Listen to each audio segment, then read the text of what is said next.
السلام علیکم ورحمت الله.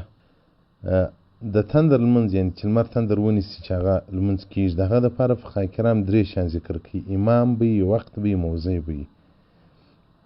هغه امام څخه مراد هغه څوک دی چې یا باچا وي یا قاضي وي یا هغه امام چې د جمعې لمونځ ورکوي یا د اختر.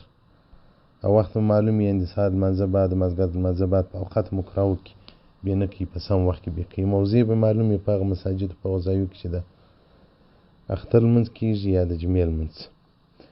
او که چیرې په کورو کې وکړي په انفرادي شکل باندې نو هم څه مشکل نه لري.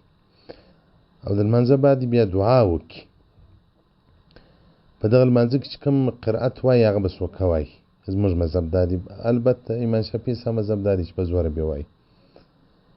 نو د لمانځه بعد یوه دعا وکړي، که مخامخ قبلې مبارکې ته ودرېږي امام، او که په ناستې دعا وکړي، که په ولاړې وکړي، څه مشکل نه لري.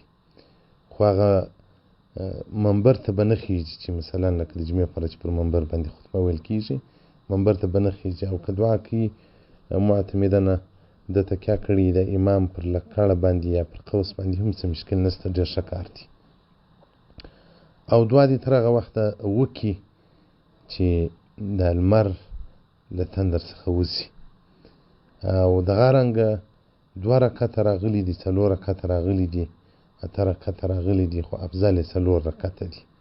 نو که په اوږده قرأت سره کوي او که په کوچني سورتو سره کوي هم څه مشکل نه لري. نو وایي په دعا دې مشغوله شي تر هغه وخته پورې چې لمر له دغه تندر څخه وځي. بهر رایک صفحه 293 باب سوادات الکسوف جلد نمبر 2. والسلام علیکم ورحمة الله وبرکاته.